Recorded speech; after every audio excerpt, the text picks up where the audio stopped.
The 7th century AD saw massive geopolitical shifts all across Eurasia. In the east, the Tang dynasty embarked on one of the greatest periods of territorial and economic expansion in Chinese history. In India, King Harsha reunited the north under a single, prosperous empire reminiscent of the Gupta Golden Age. And in the west, stunning Arab victories inflicted the final death nail on the Sassanid Empire of Iran, consequently ushering in 200 years of Arab rule to Iran. And when the region regained independence, Persian culture and religion had already been changed forever, almost beyond recognition. But that is not to say the exchange wasn't reciprocated, for Persian language, culture, customs, and bureaucracy also left a lasting imprint on the greater Islamic world.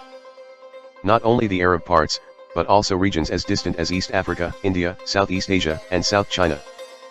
It all started with porcelain, a commodity prized by the people of the Middle East, but only available in China. The so-called porcelain route to China spanned several thousand kilometers across the Indian Ocean. In the 7th century, Persian merchants went to great lengths to control this route, coinciding with the adoption of Persian as the universal language of Indian Ocean seafarers. By the time of the 8th century, a noticeable community of Persians, whether Muslim, Zoroastrian, or Nestorian Christian, settled in the wealthy port cities of southern China, particularly in Guangzhou. There they supplied dates, saffrons, and pistachios for manufactured goods, and coexisted peacefully for the most part with Chinese as well as Arab and Tamil merchants.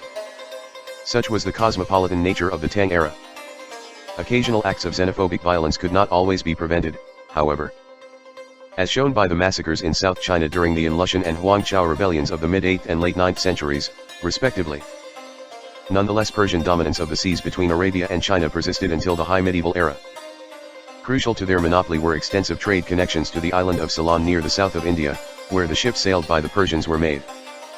Typical Ceylonese ships stretched for 200 feet, capable of carrying 600 men. The Persians had their own equally sufficient designs too, known to us as dhows, which were vessels binded by coconut fiber lashings and boasting triangular lateen sails for steering in the wind.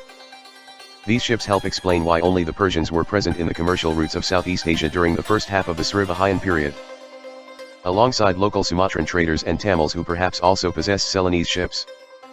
Yet, it must be noted that Persian merchants mostly acted on behalf of the Arab caliphates for much of the early Middle Ages, and gradually Arab traders from anywhere between Aden, Saraf, and Basra were joining Persian ones in the Indian Ocean. In their respective homelands, however, the Arab Abbasid Caliphate took on an increasingly Persian character. Many of its officials were ethnically Persian, and Abbasid Iraq eventually became a part of Persia politically after Shiite Buyids from Daylam defeated the last of the Zoroastrian dynasties, captured Baghdad, and took control of the Third Iranian Empire originally founded by the Saffarids. Buyid Iran marked the high point of the Iranian intermezzo, a period beginning in the early 9th century when several native Iranian dynasties asserted independence from the Arabs and supported a renaissance of Persian culture. But one imprint of Arab rule remained, Islam, and with it, the institution of slavery. The East African slave trade operated by Arab and Persian merchants probably influenced East Africa more than Arabia or Iran. However, it's worth mentioning Iran and Iraq still have large minorities of African descent. Possibly up to 2 million Afro-Iraqis exist today, or more than 5% of the population, with a similar number of Africans in Iran. In medieval times that proportion should certainly be higher. Anywhere between 1,000 and 6,000 slaves were shipped from Africa to the Middle East per year during the Middle Ages. Some Persian merchants even transported African slaves to Tang China, where they were treated no different than beasts of burden, despite the abolitionist stance of Confucianism. In general, slaves in the Middle East and Iran only carried out acts of domestic service, or took on governmental roles. For example, an Ethiopian woman became the consort of the Buyid Emir from Shiraz at one point. Their son, Ali ibn al-Hasan Shirazi, later left Persia and traveled south towards modern-day Tanzania to found the Kilwe Sultanate, which controlled the Swahili coast for around 6 centuries.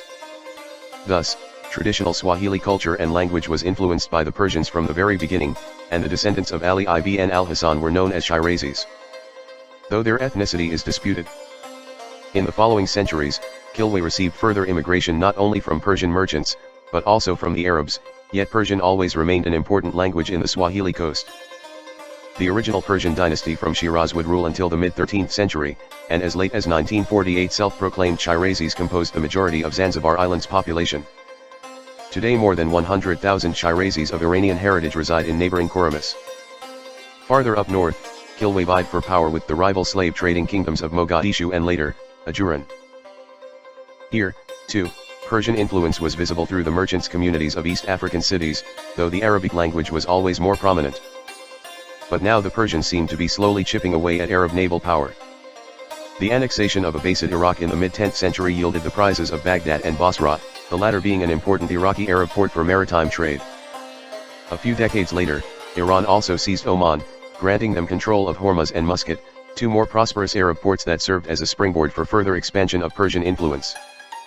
Within a century, Arab political power in the Gulf had been destroyed, and most Arab merchants found themselves operating under a Persian government. Precisely the opposite state of affairs of the 7th to early 9th centuries.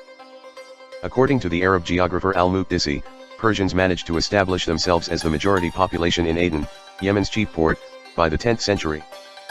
China collapsed around the same time period, causing serious repercussions on global trade, but nonetheless Persian merchants managed to preserve their interests in China.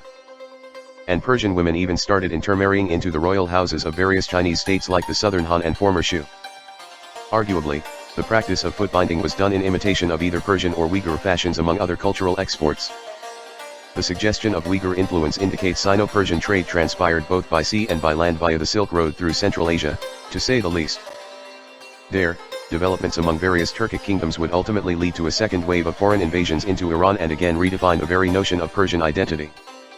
However, those same invaders would unexpectedly bring Persia to the greatest height of its cultural influence, which eventually became translated into the modern conception of soft power.